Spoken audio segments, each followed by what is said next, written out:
브릿지교회 주일 예배를 온라인을 통해서 드리시는 모든 성도님들을 주님의 이름으로 사랑하고 축복합니다.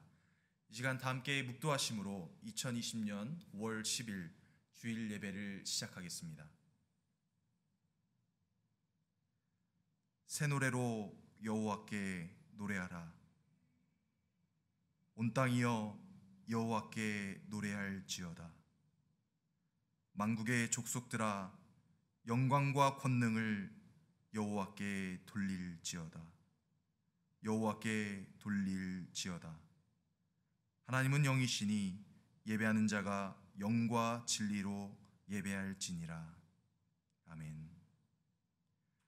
존귀하신 성삼위 하나님, 허물과 죄로 가득한 저희들을 주님 앞에 불러 모아 주심을 감사드립니다. 사랑과 은혜의 주님께서 연약한 저희들을 한 주간 동안 보호하여 주시다가 거룩한 주님의 날을 맞이하여 예배로 영광 돌리게 하심을 감사드립니다. 거룩하신 하나님, 주님을 우러러 예배하는 이 시간, 저희들로 인하여 주님의 뜻을 가리지 않도록 하시고 저희들에게 맑은 심령과 강한 의지를 허락하여 주옵소서. 그리하여 주님께서 비추시는 진리의 빛을 밝히 볼 수 있도록 저희들의 눈이 열리게 하시고 이 예배 가운데 임재하신 성령 하나님을 통하여 완전한 자유와 기쁨을 맛보게 하옵소서. 영원히 우리를 다스리시는 우리 주 예수 그리스도의 이름으로 간절히 기원하옵나이다. 아멘. 이 시간 다 함께 찬송가 1장 만복의 근원 하나님을 찬양하시겠습니다.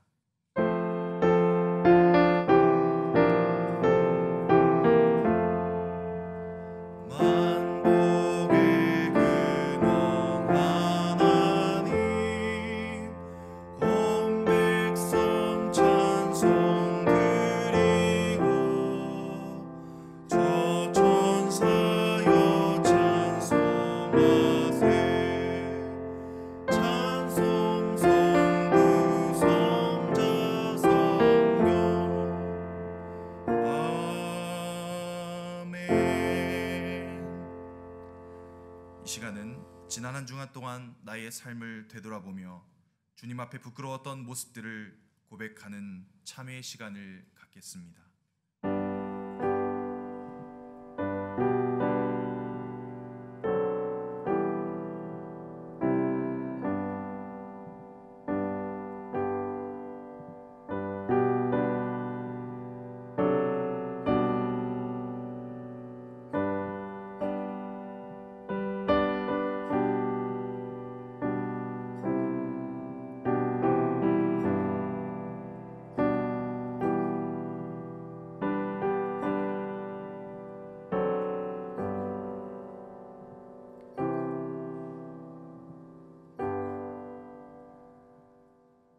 그런즉 이제는 누구든지 그리스도 안에 있으면 새로운 피조물이라. 이전 것은 지나갔으니 보라 새 것이 되었도다. 아멘. 다 함께 주님이 가르쳐 주신 기도로 함께 기도하시겠습니다. 하늘에 계신 우리 아버지여, 이름이 거룩히 여김을 받으시오며 나라에 임하옵시오며 뜻이 하늘에서 이룬 것 같이 땅에서도 이루어지이다.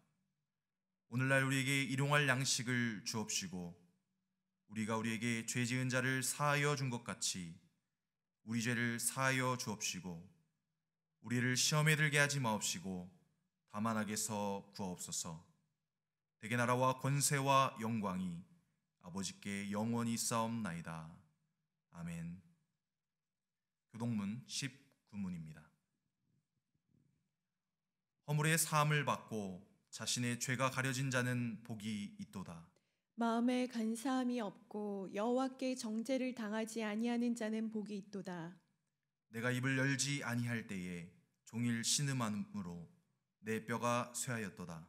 주의 손이 주야로 나를 누르시오니 내 진액이 빠져서 여름 가뭄에 마름같이 되었나이다. 주께 내 죄를 아뢰고 내 죄악을 숨기지 아니하였더니 곧 주께서 내 죄악을 사하셨나이다. 이로 말미암아 모든 경건한 자는 주를 만날 기회를 얻어서 주께 기도할지라. 진실로 홍수가 범람할지라도 그에게 미치지 못하리이다.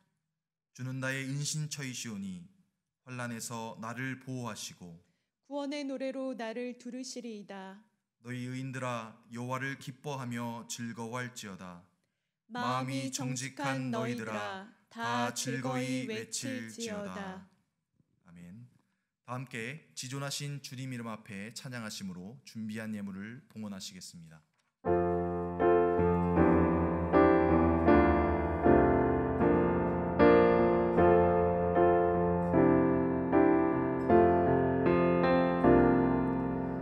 지존하신 주님 이름 앞에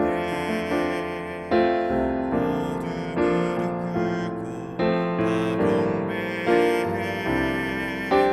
거룩하신 주님 보좌 앞에 엎드려 절하세. 예수는 그리스도, 예수는 주,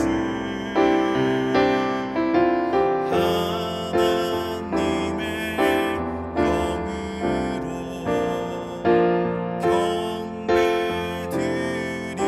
경배드리리.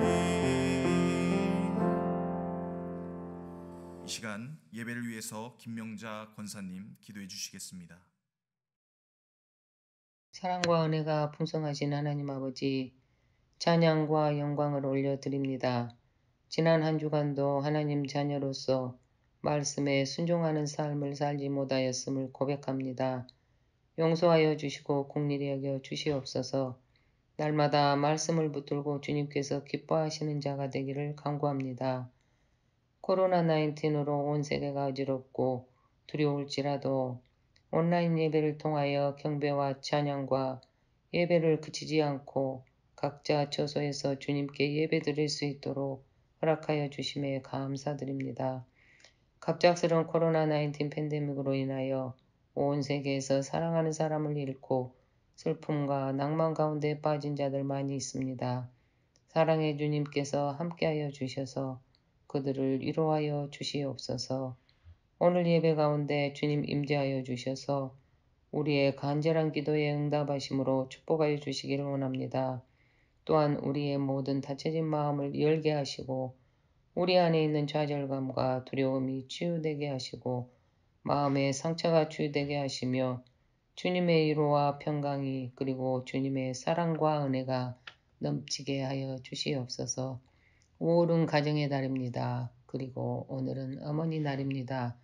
가정이 믿음 안에서 화목하게 하시고 가족 모두 영육 간에 강건하게 지켜주시옵소서. 특히 어머님의 은혜와 사랑을 잊지 않게 하시고 자녀들의 가정도 지켜주셔서 그들이 하나님 말씀 안에서 살 수 있도록 인도하여 주시옵소서. 오늘도 귀하고 거룩한 주님의 말씀을 들고 단위에 서신 김재호 목사님을 성령의 능력으로 붙들어 주시고 전하시는 말씀이 저희의 상한 심령이 치유되게 하시고 말씀을 깊이 깨달아서 세상 속으로 나아가서 말씀대로 살겠다고 다짐하는 결단의 시간이 되게 하여 주시옵소서. 이 모든 말씀 예수 그리스도 이름으로 기도합니다. 아멘. 다 함께 찬송가 579장 찬양으로 영광 돌리시겠습니다.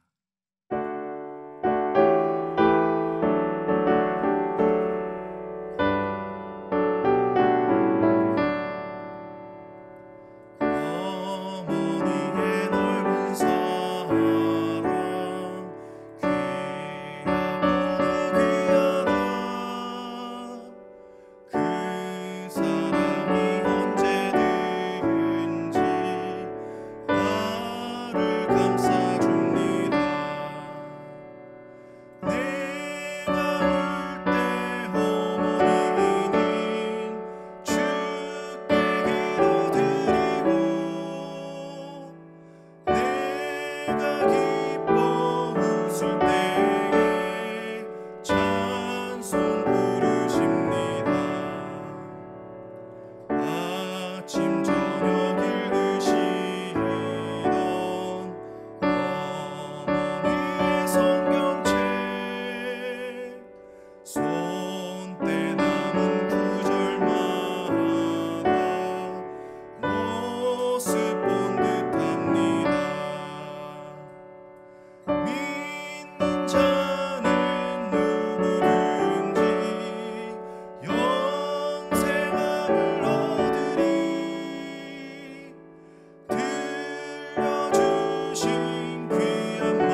오늘은 어머니 주일입니다.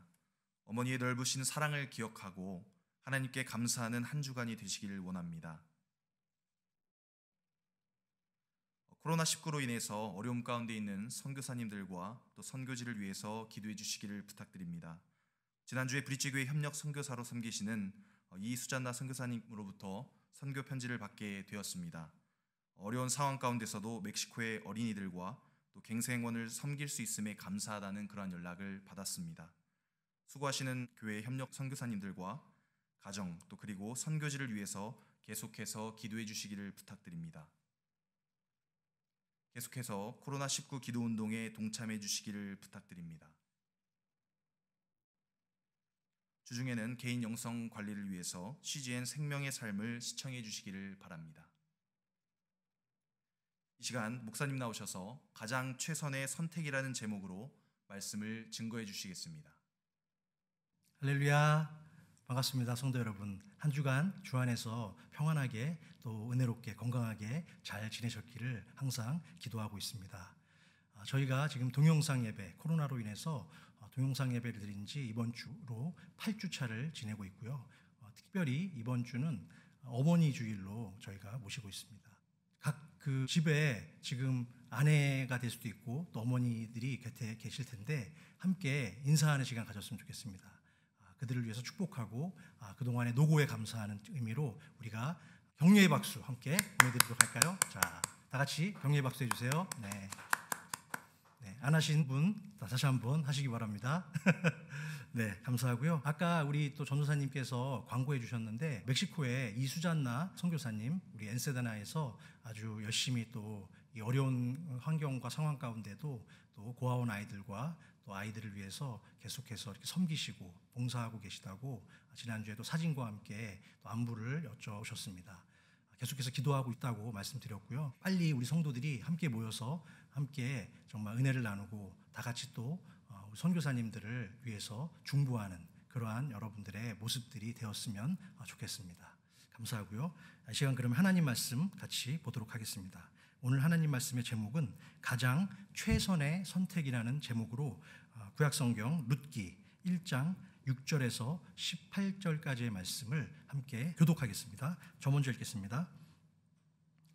그 여인이 모압 지방에서 여호와께서 자기 백성을 돌보시사 그들에게 양식을 주셨다 함을 듣고 이에 두 며느리와 함께 일어나 모압 지방에서 돌아오려 하여 있던 곳에서 나오고 두 며느리도 그와 함께하여 유다 땅으로 돌아오려고 길을 가다가 나오미가 두 며느리에게 이르되 너희는 각기 너희 어머니의 집으로 돌아가라.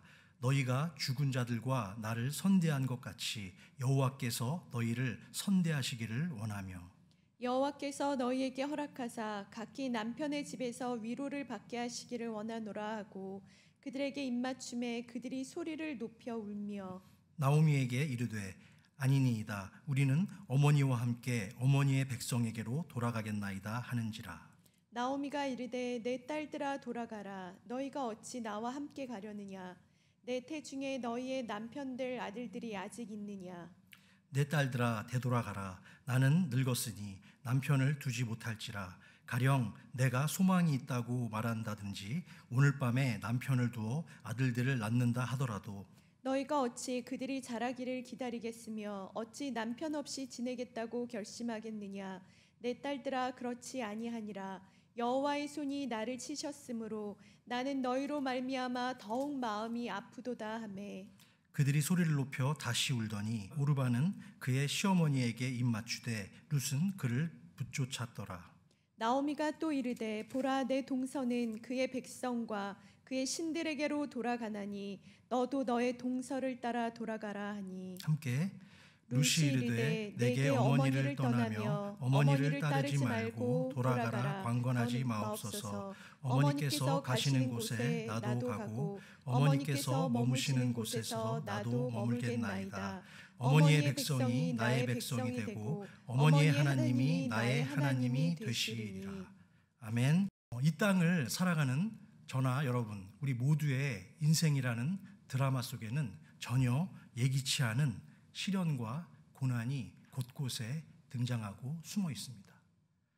특히 이번 코로나 바이러스와 같이 전혀 예상하지 못했던 전염병으로 우리는 고통을 당하기도 하고, 때로는 뜻하지 않은 사고와 사업의 실패, 그리고 사랑했던 사람과의 사별이나 이별 등의 아픔을 겪으면서 사는 것이 우리의 인생 여정인 것 같습니다.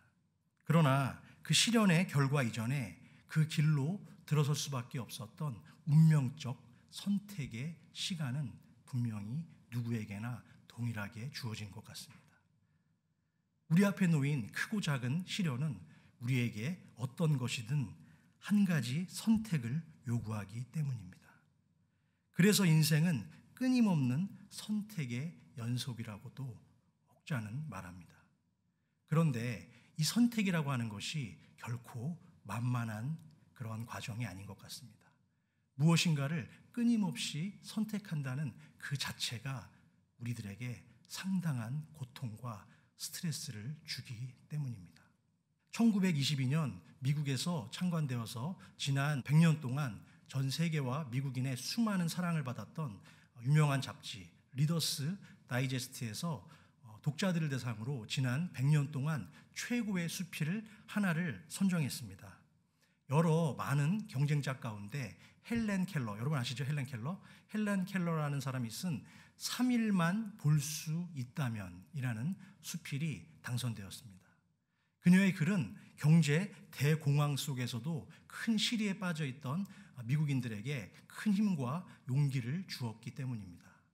다음은 헬렌 켈러 수필 3일만 볼 수 있다면 중에서 가장 중요한 핵심 내용을 제가 읽어드리겠습니다.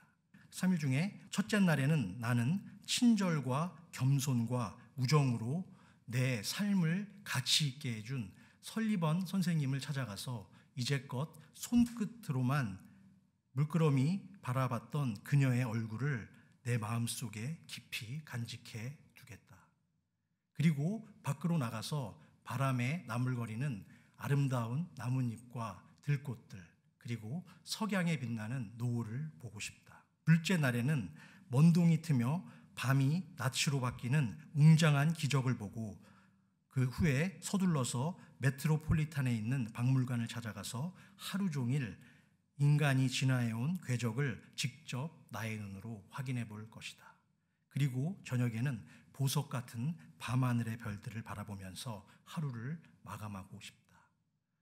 셋째 날에는 사람들이 일하며 살아가는 삶의 모습을 보기 위해 아침 일찍 나가서 큰 길가로 나가서 출근하는 사람들의 얼굴 표정을 하나하나 볼 것이다. 그리고 나서 나는 오페라 하우스와 영화관에 찾아가고 공연들을 직접 내 눈으로 보고 싶다. 그리고 어느덧 저녁이 되면 네온 사인이 반짝이는 쇼윈도에 진열되어 있는 아름다운 물건들을 보면서 집으로 돌아와 나를 이 3일 동안만이라도 볼 수 있게 해주신 하나님께 감사의 기도를 드리겠다. 어렸을 적에 큰 열병을 알아서 시각과 청각을 잃고 오직 촉각과 후각만으로 세상을 볼 수밖에 없었던 헬렌 켈러는 참 고통스럽고 실현적인 삶을 살았지만 이 세상 그 누구보다도 아름답게 인생을 바라보며 준치적으로 살았습니다. 그녀는 가장 절망적인 상황에서 가장 희망적인 것을 보는 사람으로 바뀐 것입니다. 자신의 앞에 펼쳐진 가장 부정적인 현실 속에서 가장 긍정적인 생각을 하는 사람으로 바뀌었습니다. 본인이 할 수 있는 가장 소극적 선택 중에서 가장 적극적인 선택을 선별할 수 있는 능력을 갖게 된 것입니다. 이것은 오직 그녀의 선택이었습니다. 그녀는 항상 최고의 선택을 했고 그래서 최고의 인생을 살 수 있었던 것입니다. 그녀가 작성한 20세기 최고의 수필 3일만 볼 수 있다면에서 가장 하이라이트는 바로 이 부분입니다. 내일이면 귀가 안 들릴 사람처럼 새들의 쥐저김을 들어보라. 내일이면 냄새를 전혀 맡을 수 없는 사람처럼 꽃의 향기를 맡아보라. 내일이면 더 이상 볼 수 없는 사람처럼 세상을 바라보라. 누구나 이러한 삶의 태도를 가지고 세상을 살아간다면 소중한 인생이 될 수밖에 없습니다. 또한 자신의 눈앞에 주어진 모든 한순간과 순간의 선택을 가장 의미 있고 가치 있게 보내게 될 줄로 믿습니다. 오늘 우리가 읽은 본문 속에는 절망에 빠진 세 여인의 고달픈 인생살이, 인생 스토리가 등장합니다. 세 여인의 공통 분모는 여성으로서 도저히 감당하기 벅찬 큰 고통을 세 사람 모두가 동일하게 당했다는 것입니다. 셋 다 남편과 사별 후에 혼자가 되었습니다. 시어머니 나오미는 남편 엘리멜렉과 두 아들 말론과 기론까지 다 사별하고 말았습니다. 그러나 이미 세상을 살 만큼 산 늙은 시어머니보다도 저는 두 젊은 며느리들의 고통이 훨씬 컸을 거라고 생각됩니다. 특별히 전체 룻기가 4장에 불과한데 짧은 그 룻기의 결론만 본다면 오늘 본문 속에서 룻의 어려운 고난과 그로 인한 선택으로 인해서 결과적으로 어떻게 되죠? 그녀에게는 큰 축복의 통로가 되고 하나님의 축복을 받는 큰 은혜를 누리게 되었다라는 것입니다. 뿐만 아니라 자신의 집안과 이스라엘 백성 그리고 더 나아가서 세상을 구원하는 축복의 주인공이 되었습니다. 우리에게 찾아오는 인생의 선택이 오히려 축복이 되게 하려면 바로 이 룻과 같이요. 그러면 어떻게 우리는 살아가야 할까요? 하나님의 말씀에 근거한 올바른 믿음의 길을 날마다 찾고 고민해야 될 줄로 믿습니다. 그것도 어떻게 보면 한 가지 선택일 수도 있다고 생각합니다. 그런데 실제로 우리는 인생을 살다 보면 가끔 잘못된 선택을 하기도 합니다. 예를 들면 제가 중학교 2학년 때 아버지에게 이제 중간고사가 다가오니까 공부를 하겠다고 그렇게 해가지고 독서실을 가야지 집중이 잘 되니까 도서관에 가서 해도 되는데 도립도서관이 바로 집 앞에 있었거든요. 그런데 이제 그때 도립도서관은 들어가는데 뭐 한 300원, 뭐 200원 거의 거저 이렇게 들어갔던 것 같은데 독서실에서 공부하겠다고 독서실은 그때 하루에 한 4,000원에서 5,000원 정도 했던 것 같아요. 하루에. 그래서 아버지한테 또 하루도 아니고 한 일주일치를 달라. 그래서 5,000원 곱하기 일주일 한 35,000원에서 밥값까지 해서 한 5만 원. 그 정도 딱 받아가지고 독서실 가서 공부한 게 아니라 친구들과 가긴 갔어요. 첫날 독서실 가긴 갔는데 거기서 또 이제 바른 친구를 만났어야 되는데 잘못된 선택에 들어서서 또 어떤 친구가 저에게 야 저기 좋은 뭐가 있다는데 한번 같이 가볼래? 그게 뭔데? 그랬더니 자전거가 있는데 너무 좋은 데가 있어. 한번 가보자. 자전거를 훔치러 가는 길이었어요. 그런데 따라가면 안 되죠. 잘못된 선택의 길이에요. 알고는 있었어요. 그런데 호기심이 발동한 거죠. 한번 가볼까? 그래서 쫓아갔어요. 그랬는데 가는 날이 장날이라고 가서 친구가 자전거를 정말 훔치는 모습을 봤는데 그 밑에 걸려있던 자전거를 아파트 밑에 1층에 있는 그런데 그것을 망을 봐주다가 같이 걸린 거예요. 경찰한테 걸렸어요. 그래가지고 경찰서에 끌려가서 큰 고난을 당하고 잘못된 선택으로 인해서 아주 낭패를 당했던 그러한 제가 어린 시절이 있었습니다. 그래서 그때 어머님께서 경찰서에 찾아오셔가지고 100번 사죄를 하고 그리고 해결을 하고 저를 데리고 집으로 그랬던 모습이 좀 생각이 나는데 다시 한번 부모님께 죄송합니다. 큰 잘못을 했습니다. 그런데 문제는 우리가 잘못된 선택을 하면 제가 당했던 것처럼 큰 대가가 따르고 인생이 어려워질 수도 있다는 거예요. 만약에 그때 제가 자전거를 그때 훔치는 자리에 같이 있었고 그 경찰서에 끌려갔을 때 정말 더 어려운 길로 갔다면 거기서 소년원이나 만약에 이런 식으로 넘어갔다면 제 인생은 또 어떠한 길로 가게 됐을까? 한 번의 실수로 용납해주고 그 경찰관 아저씨를 좋은 분을 만나서 제가 잘 넘어갔던 거지 만약에 그런 상황이 아니었다면 제 인생은 아마 제가 지금 이 자리에 서 있지 못할 수도 있지 않았을까 하는 생각을 해보게도 됩니다. 오늘 본문 속에 등장하는 세 여인 시어머니 나오미와 큰며느리 오르바 그리고 막내 며느리 룻의 인생에 닥친 시련과 세 여인들의 각자의 다른 선택의 삶을 통해서 어떠한 선택이 하나님이 보시기에 가장 아름답고 선한 축복의 선택인지 주신 말씀 통해서 함께 찾아보는 은혜의 시간이 되시기를 주님의 이름으로 축원합니다. 자, 그럼 오늘 이 세 여인의 세 가지 선택에 대해서 우리는 한번 그 입장으로 들어가서 함께 찾아보기를 원합니다. 첫 번째로 현실적 입장을 고려한 나오미, 시어머니 나오미의 선택에 대해서 우리가 함께 찾아보기 원합니다. 나오미는 잘 살아보겠다는 일념으로 자기 남편 엘리멜렉과 함께 사랑했던 조국 이스라엘을 떠나서 고달픈 이민자의 삶을 선택했고, 이민 초기에는 나름대로 열심히 최선을 다해서 투잡도 뛰면서 타국에서의 이민 생활에 잘 적응하는 듯이 보였습니다. 그런데 시간이 점점 흐르면서 나오미와 그 가족의 모압 이민 생활은 완전히 망가지고 실패하고 말았습니다. 그 내용이 사실 1장 2절 3절에 쭉 나오는데, 어려움을 당하게 돼요. 친구 같은 남편 엘리멜렉과 듬직한 두 아들을 먼저 세상으로 떠나보내는 고통스럽고 비참한 순간을 맞이하게 되었습니다. 저도 한번 생각을 해봤어요.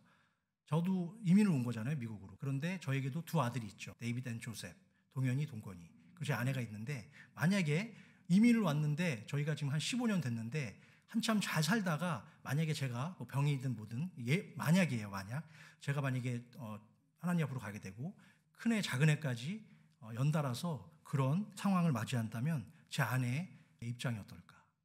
정말 당황스러운 순간이 맞이하게 되지 않았을까? 그런 생각을 하게 되죠. 그런 큰 슬픔과 절망 속에서 어찌할 바를 모르고 있던 나오미에게 뜻밖의 희소식이 전해졌습니다.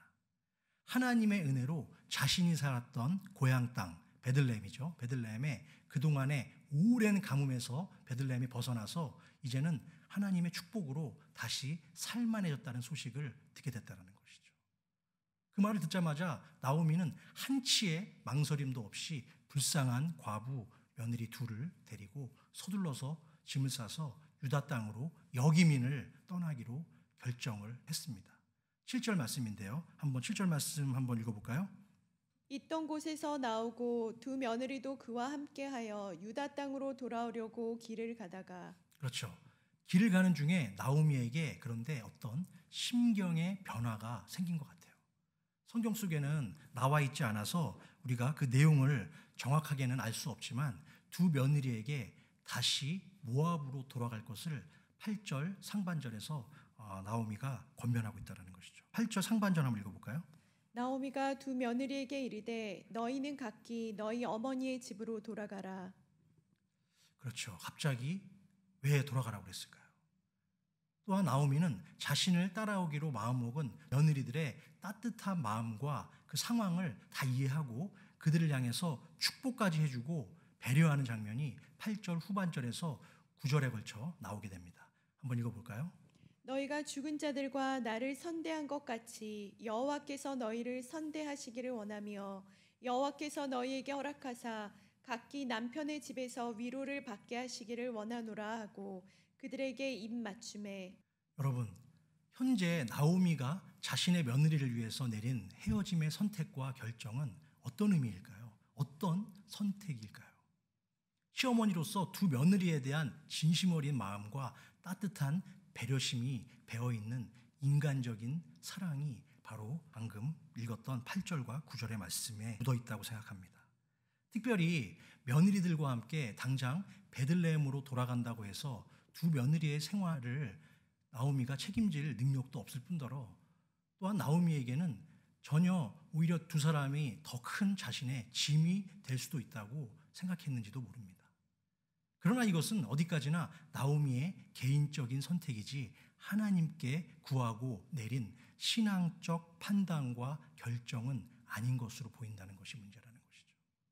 왜냐하면 며느리들을 다시 모압 땅으로 보낸다는 것은 그들로 하여금 지금까지 지켜왔던 하나님에 대한 신앙을 버리고 다시 모압의 이방신에게 돌아가라는 것을 의미하기 때문입니다. 이 부분에 대해서 나오미도 잘 알고 있었다는 것이 본문 15절 말씀에 나오고 있습니다. 한번 읽어볼까요? 나오미가 또 이르되 보라 내 동서는 그의 백성과 그의 신들에게로 돌아가나니 너도 너의 동서를 따라 돌아가라 하니. 아멘. 그렇죠. 이것은 룻에게 나오미가 따로 한 얘기인데 자신보다는 며느리들의 안위와 행복을 걱정하고 생각해준 나오미의 선택은 인간적으로는 참 고맙고 아름다운 모습처럼 보이지만 신앙적으로 볼 때는 올바른 선택, 최선의 선택이라고 하나님 보시기에 최선의 선택이라고 보기는 어렵다라는 거예요. 이방신을 섬겨야 하는 모압으로 다시 돌아가는 길은 육신적으로는 편할지 모르겠지만 그 길은 하나님을 떠나는 세상으로의 길이자 자신의 영혼이 피폐해지는 죽음의 길인 것입니다. 신앙인은 인간적 따뜻함보다는 신앙적인 냉정함을 항상 선택해야 합니다. 또한 신앙인이라 하면 인간의 지혜보다는 신앙적인 미련함을 때로는 선택할 수도 있어야 돼요. 이러한 선택의 갈림길에서 두 며느리는 처음에는 같은 길을 선택하죠. 10절 말씀 한번 볼까요? 나오미에게 이르되 아니니이다. 우리는 어머니와 함께 어머니의 백성에게로 돌아가겠나이다 하는지라. 그렇죠. 9절에 보면 울면서 매달리기도 해요. 하지만 두 며느리는 결국 서로 다른 길을 선택하게 되는 것이죠. 두 번째로 세상적인 방법을 취한 첫째 며느리 오르바의 선택에 대해서 함께 살펴보기 원합니다. 11절에서 13절에 보면은 나오미가 두 며느리에게 아주 단호하고도 강하게 권면하는 돌아가라고 그런 장면이 나오죠. 내 딸들아 돌아가라. 12절에도 보면 내 딸들아 되돌아가라. 그리고 13절에 여호와의 손이 나를 치셨다. 여호와의 손이 나를 쳤다는 것은 여호와께서 나를 버리셨다라는 거예요. 그러니까 가라. 이제 제발 가라 하면서 그 며느리들을 돌려보내는 그런 내용이 11절에서 13절까지 나오고 있습니다. 시어머니의 말씀이 100번 맞는 말씀이죠. 나오미의 말이 맞는 거예요. 과부가 빈손으로 베들레헴으로 가봐야 아무 희망이 없죠. 남은 여생을 다른 사람들의 손가락질을 받으며 청상 과부로 살아가야 될지도 모르는 것이죠. 그리고 그 당시에 유대인들의 관습상 정말 결혼을 실패하고 그리고 이방 땅까지 갔다가 다시 돌아온 그 청상 과부들에게 그들이 어떤 시선을 줄지는 안 봐도 비디오인 것이죠. 큰 며느리 오르바는 시어머니의 강력한 권면에 따라서 다시 모압 땅으로 자신의 시선을 돌리고 있습니다. 그녀의 그런 선택은 어느 누가 보기에도 충분히 이해할 수 있는 가장 인간적이고 합리적인 선택으로 보입니다. 그녀의 세상적 선택에 대해서 어느 누구도 비난하거나 판단할 수 없다라는 것이죠. 자식이 없이 남편도 없이 그 서러운 남은 인생을 어떻게 지내겠냐는 시어머니의 애절한 부탁을 생각하면 눈에서 서러운 눈물은 흐르지만 더욱 거절하기 힘들었던 그 큰 며느리 오르바의 선택이 저는 이해가 됩니다. 그러나 이런 오르바의 선택은 영적인 시선으로 바라본다면 하나님의 말씀대로 순종하며 믿음대로 잘 살아가다가 몇 가지 시련과 유혹이 찾아왔다고 다시 세상 속으로 되돌아가는 우리의 믿음의 현실과 비슷한 아주 위험한 선택일 수 있다는 것이죠. 이것은 예수를 믿고 교회에 출석하고 바른 믿음 안에서 신앙생활을 잘 영위하다가 잠시 어려운 일을 만나거나 시험에 빠지면 다시 원래의 상태로 되돌아가는 것과 같은 그런 어리석은 모습이라는 것이죠. 가끔 이젠 교회를 떠나겠다고 하는 분들과 이야기를 나눠보면 그분들의 공통적인 이야기는 예수님은 좋은데 교회 다니는 사람 때문에 내가 못 다니겠다고, 그래서 떠나가겠다고, 교회를 그만두겠다고 이렇게 얘기하시는 분들이 간혹 있습니다. 여러분, 공동체 안에 있는 어떤 사소한 문제로 시험에 들어서 한순간 스스로 자신의 믿음을 불신하는 그런 어리석음을 범할 이유가 없습니다. 우리 모두는 다 죄인이죠. 죄인이 모인 곳이 바로 교회예요. 그런데 왜 교회에 있는 다른 사람 때문에 시험 들어서 교회를 떠나냐라는 것이죠. 그것은 결코 하나님이 원하시는 그러한 선택이 아닐 줄로 믿습니다. 가롯 유다는 예수님의 총애를 받은 제자였지만 예수님을 따르기보다는 예수님이 아닌 돈을 더 사랑했다는 거예요. 그래서 은 30냥에 예수 그리스도를 배반하고 세상을 선택했습니다. 누가복음 22장 48절 말씀입니다. 예수께 입을 맞추려고 가까이 하는지라. 예수께서 이르시되 유다야 내가 입맞춤으로 인자를 파느냐 하시니. 바울의 제자 데마 역시 세상을 더 사랑해서 바울을 떠나고 세상을 다시 쫓아갔다라고 디모데후서 4장 10절에서 말씀 증거하고 있습니다. 데마는 이 세상을 사랑하여 나를 버리고 데살로니가로 갔고. 날마다 하나님의 은혜 속에 살아가지 않으면 우리 누구는 다 할 거 없이 어느 한순간 신앙의 길에서 세상의 길로 되돌아갈 수밖에 없습니다. 그러므로 우리는 내 삶의 자리에서 흉년이 들었을 때 어떤 선택을 할지 미리 결정할 준비를 해야 됩니다. 삶의 자리에서 더 나은 환경과 믿음 중 하나를 선택해야 할 때 어떤 선택을 할지 미리미리 마음의 준비를 해야 된다는 뜻입니다. 그래야 믿음의 땅인 베들레헴으로 가다가 세상의 유혹에 빠져서 다시 모압 땅으로 돌아가는 오르바처럼 그런 삶을 살지 않게 된다는 것이죠. 그러기 위해서는 늘 주 안에서 살아가는 저와 여러분이 다 되셔야 될 줄로 믿습니다. 자, 오늘 세 번째, 믿음에 근거한 롯의 선택에 대해서 함께 한번 생각해 보기 원합니다. 오늘의 주인공인 롯은 오직 믿음에 근거한 선택과 결단을 내렸습니다. 흠며느리 오르바는 자신의 고향인 이방 땅 모압으로 돌아갔죠. 돌아가기로 결정했고 이제 나오미와 룻만 남았다라는 것이죠. 시어머니 나오미는 룻에게 다시 한번 모압으로 너도 돌아가라 그렇게 강하게 권면합니다. 본문 15절 말씀입니다. 나오미가 또 이르되 보라 내 동서는 그의 백성과 그의 신들에게로 돌아가나니 너도 너의 동서를 따라 돌아가라 하니. 하지만 룻은 어떻게 하죠? 하나도 흔들림 없이 전혀 미동 없이 시어머니 나오미를 따라서 베들레헴으로 가는 길을 바로 주님의 길을 선택한다는 것이죠. 나오미를 따라가면 유대의 관습과 전통에 따라서 재혼할 수 있는 희망도 없고 남은 여생은 손가락질과 천대받는 밑바닥 인상이 될 것이 뻔히 알고 있었습니다. 그러나 룻은 바로 그 고난과 희생 그리고 광야의 길을 선택한 것입니다. 예수 그리스도도 바로 그와 동일하죠. 주님도 뻔히 고난과 희생 그리고 광야의 길이었던 예수 그리스도는 십자가의 길을 선택하신 것이죠. 그렇지만 믿음의 여인 룻은 시어머니와 함께 가는 그 험난한 믿음의 길을 후회 없이 선택하고 있다는 것입니다. 룻은 나오미의 인간적인 권면과 오르바의 세상적인 선택 속에서도 흔들림 없이 끝까지 시어머니 나오미의 뒤만 따라가고 있다는 것이죠. 14절 말씀 한번 볼까요?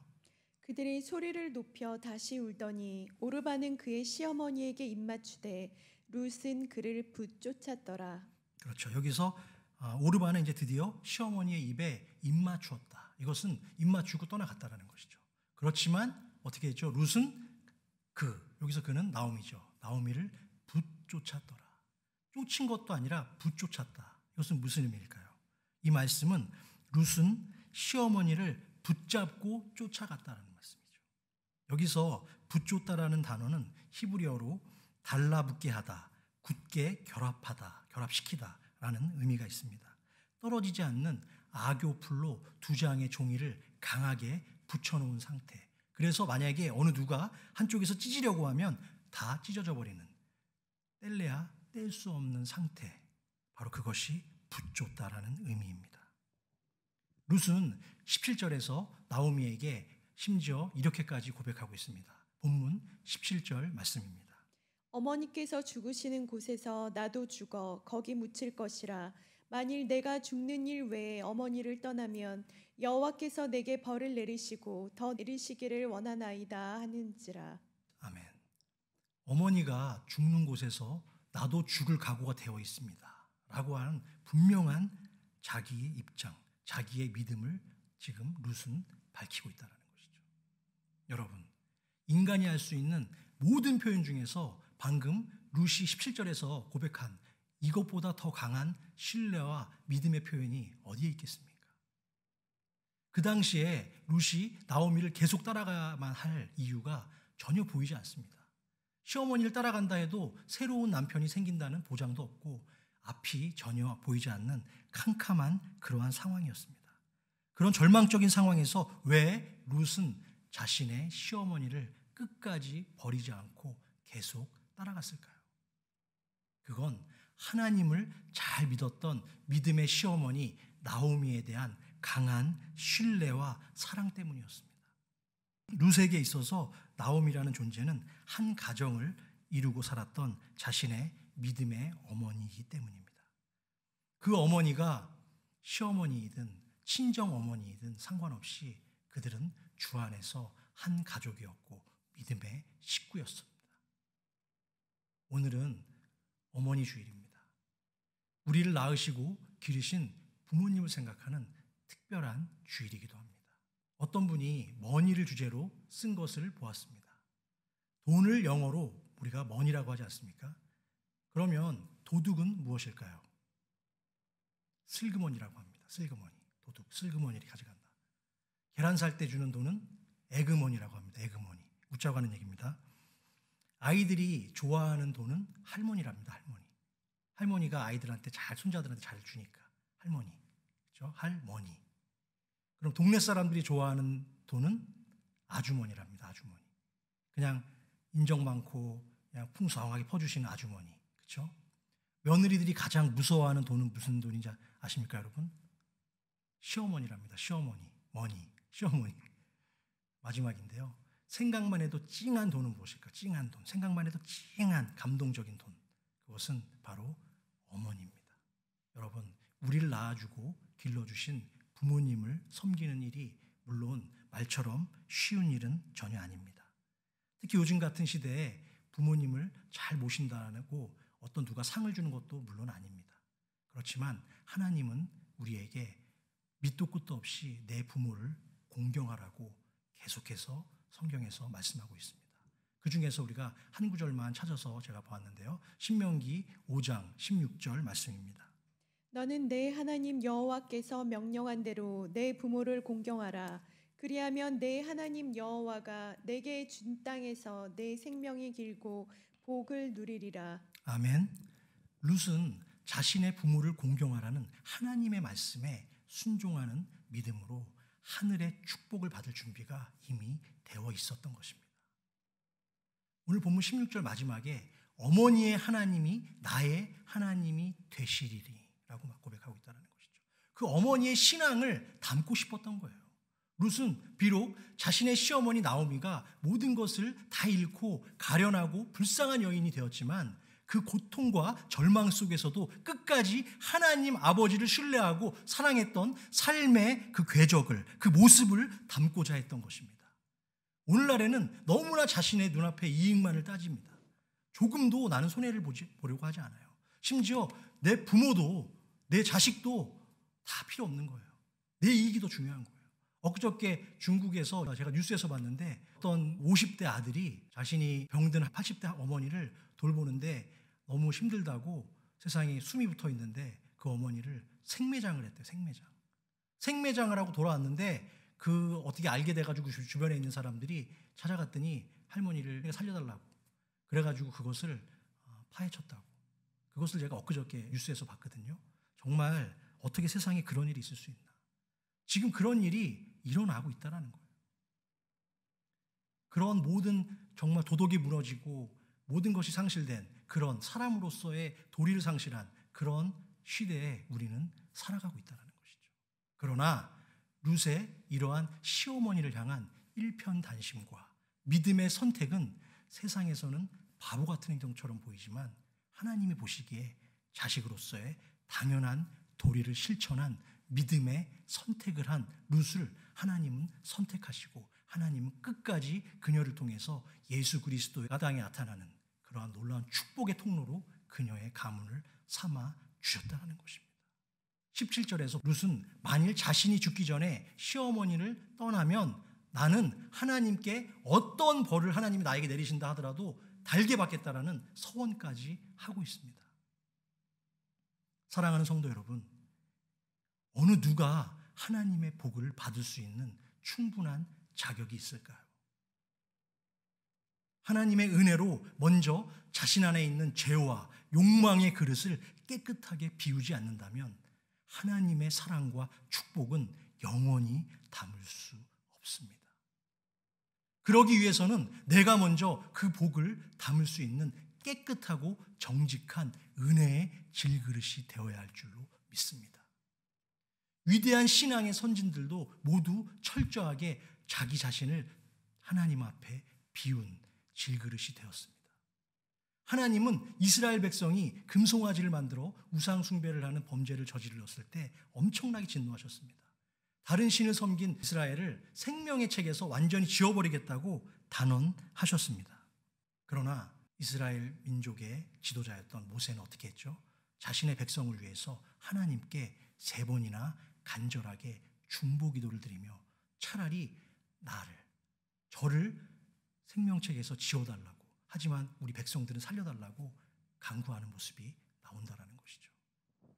출애굽기 32장 31절에서 32절까지 말씀입니다. 모세가 여호와께로 다시 나아가 여짜오되 슬프도소이다. 이 백성이 자기들을 위하여 금신을 만들었사오니 큰 죄를 범하였나이다. 그러나 이제 그들의 죄를 사하시옵소서. 그렇지 아니하시오면 원하건대 주께서 기록하신 책에서 내 이름을 지워버려 주옵소서. 아멘. 모세는 자신의 안위와 생명을 위해 기도하기보다는 죄를 지은 자기 백성을 위해서 기도할 수 있었다는 것이죠. 그만큼 하나님 앞에서 순결하고 정직한 은혜의 그릇으로 남아 있었기 때문에 그 모든 일이 가능한 줄로 믿습니다. 또한 하나님은 우리 앞에 생명의 길과 사망의 길을 두셨고 그것을 전할 사명을 허락하셨습니다. 생명의 길과 사망의 길을 주셨다는 거예요. 예레미야 21장 8절 말씀입니다. 여호와께서 말씀하시기를 보라 내가 너희 앞에 생명의 길과 사망의 길을 두었노라. 너는 이 백성에게 전하라 하셨느니라. 아멘. 여러분이 현재 가고 있는 길은 은혜와 생명의 길입니까? 아니면 죄와 사망의 어두운 골짜기입니까? 우리의 인생은 선택의 연속이고 날마다 2가지 선택을 우리가 할 수가 없어요. 동시에 할 수 없다는 것이죠.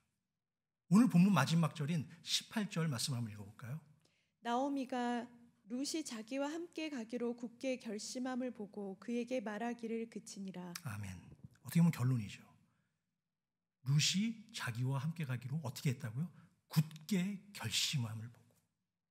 하나님도 우리가 양다리 걸치는 그러한 믿음을 보시기를 원하지는 않으실 겁니다. 하나님께서는 우리가 굳은 결심으로 주님만을 따르기를 바라고 원하시는 줄로 믿으시기 바랍니다. 여러분은 현재 어떠한 길 그리고 무엇을 바라보며 선택하며 하루하루 살아가고 계십니까? 사랑을 선택하면 천국 같은 인생을 살게 되지만 미움을 선택하는 순간 내 삶은 온통 지옥이 됩니다. 감사를 내가 선택하면 항상 내 마음속에 기쁨이 넘치지만 불평과 원망을 선택하는 순간 고통과 아픔이 나에게 찾아옵니다. 믿음의 길을 선택하면 은혜와 평안 속에 감사로 살아가게 되지만 의심을 선택하면 두려움과 평안이 깨지게 됩니다. 미국에 남북전쟁이 일어나기 몇 년 전인 어느 5월에 따뜻한 햇살이 있었던 오하이오주 큰 농장에 짐이라고 불리는 17살 청년이 잠자리와 일자리를 해결하기 위해서 어떤 농장에 찾아왔습니다. 농장 주인 테일러는 그 청년을 불쌍히 여겨서 일자리를 만들어 주었습니다. 머리가 똑똑하고 모든 일에 성실했던 짐은 주인이 별다른 말을 안 해도 스스로 추운 겨울을 대비해서 땔감도 미리 준비하고 고장난 소 울타리도 고치면서 말까지 키우는 아주 너무나 일을 잘했던 똑똑한 청년이었습니다. 배가 고프면 부엌에 남아있는 음식으로 자기의 허기를 때우기도 했고요. 그리고 필요한 잠은 건초더미에 묻혀서 창고에서 잠을 청했습니다. 그렇게 몇 년이 지나면서 짐은 그 집의 주인 테일러 씨의 딸과 깊은 사랑에 빠지게 되었습니다. 그런데 나중에 자신의 딸과 사귀게 된 사실을 안 주인 테일러는 정말 흥분했습니다. 화가 났어요. 너같이 돈도 없고 배우지 못하고 장래성이 없는 인간에게 나의 귀한 딸을 줄 수 없다고 화를 내고 매질을 하면서 자신의 농장에서 쫓아냈어요. 심한 모욕감을 당한 짐은 아무 말도 없이 자기의 소유물을 급하게 챙겨서 그 농장을 떠나고 말았습니다. 그렇게 35년이라는 세월이 지난 어느 날 농장 주인 테일러 씨는 예전에 짐이 머물렀던 건초더미 창고를 부수고 새로운 창고를 짓게 되었는데, 리모델링을 한 거죠. 하게 되었는데, 그곳에서 예전에 자신의 집에 머물던 짐의 성경책을 발견하게 되었습니다. 그런데 그 성경책 속에 그의 이름이 적혀 있었다는 거예요. 거기에는 선명하게 이렇게 새겨져 있었대요. 성경책 앞에 이름에 제임스 에이브럼 가필드, 그리고 나의 꿈은 미국의 대통령이 되는 것이다. 오하이오의 한 시골 농장에서 자신의 딸과 사귀었다는 이유만으로 그곳에서 매맞고 쫓겨났던 짐이라는 그 청년은 정확하게 35년 후에 제임스 에브럼 가필드라는 이름의 미국의 제20대 대통령이 되었던 것입니다. 기가 막히죠. 물론 농장주 테일러 씨도 그 당시 자신이 선택하고 판단했던 그 모든 결정을 미리 확인할 방법이 없었겠죠. 만약에 알았다면 자기 딸을 줬겠죠. 그렇다면 자기 딸은 영부인이 되는 거잖아요. 그렇죠? 하지만 우리가 한 가지 분명하게 알 수 있는 그런 사실은, 모든 우리의 판단과 선택의 기준에 늘 하나님의 말씀과 올바른 신앙의 기준이 선행이 된다면 그것은 올바른 길로 가고 있다는 사실입니다. 바른 선택을 하고 있다는 증거이기도 합니다. 지금도 세상에는 너무나 많은 사람들이 예수 그리스도의 이름이 자신의 인생과는 전혀 무관하다고, 상관없다고 그런 잘못된 선택을 하면서 하루하루를 낭비하며 살아가고 있습니다. 사랑하는 성도 여러분, 인생은 계속되는 선택의 연속인 것 같습니다. 우리가 죽기 전까지는 아마 그 선택은 계속해서 우리의 인생에 따라올 것입니다. 그런데 가끔은 그 선택을 우리는 힘겹게 고통스럽게 하기도 합니다. 왜일까요? 하나님이 없는 선택을 하기 때문입니다. 만약에 선택을 우리가 피할 수 없다면, 어떤 선택을 한 가지 내려야 한다면 어떤 선택을 해야 될까요? 하나님의 기준에서 바른 선택을 해야 합니다. 그 선택에 따라서 우리의 인생도 결정되기 때문입니다. 오늘의 주인공 룻은 어렵고 고통스러운 과정 속에서 정말 힘든 삶을 살았습니다. 하지만 그녀는 끝까지 포기하지 않는 믿음의 선택을 통해서 후대에 예수 그리스도의 육신의 조상이 되고 그 이름이 영원히 기억되는 엄청난 은혜의 또 축복의 주인공이 되었습니다. 저와 여러분은 오늘 우리에게 주어진 이 하루, 그리고 돌아올 이번 한 주도 어떻게 살아야 될지 분명해졌습니다. 혹시 세상적인 합리적인 선택과 그와 대변되는 고단한 삶이 만약에 따르는 믿음의 선택 중에서 한 가지를 선택해야 된다면 여러분 주저하지 마십시오. 믿음의 선택을 하시기를 주님의 이름으로 부탁합니다. 지금 현재 주어진 나의 인생길이 아무리 어렵고 힘들더라도 하나님이 보시기에 가장 아름다운 최선의 방법을 택하시기 바랍니다. 그런 은혜가 여러분의 삶과 여러분의 가정에 영원히 넘치기를 주님의 이름으로 축원합니다. 기도하시겠습니다. 사랑의 하나님 아버지, 지난 한 주 동안에도 변함없는 은혜와 사랑으로 우리 브릿지교회의 모든 성도님들을 아버지의 은혜의 날개 아래서 눈동자와 같이 지켜주신 그 한량없는 은혜에 진심으로 감사와 찬양을 올려드립니다. 오늘도 룻기 말씀을 통해서 어떠한 상황 속에서도 다른 곳 바라보지 않고 오직 하나님만 섬기고 순종하는 믿음의 참 모습이 무엇인지 다시 한번 깨닫고 생각할 수 있는 은혜와 기회를 허락해 주심에 또한 감사를 올려드립니다. 먼저 이 땅의 모든 교회와 성도들이 주님의 마음을 더 닮아가게 하셔서 세상에 속한 모든 불신자들의 심령 속에 예수를 믿고 하나님을 경외하며 살아가는 것이 가장 최고의 선택이 될 수 있다는 것을 깨닫게 하여 주시고, 이 땅에 속한 모든 믿음의 사람들이 먼저 하나님의 말씀대로 살고 실천하여 세상을 아름답게 변화시키는 축복의 통로가 다 될 수 있도록 인도하여 주시옵소서. 또한 그 도구로 우리 브릿지교회와 성도님들을 사용하여 주시옵소서. 현재 코로나 바이러스로 인해서 전 세계가 이전에 경험해 보지 못한 그 큰 고통과 어려움 속에 있습니다.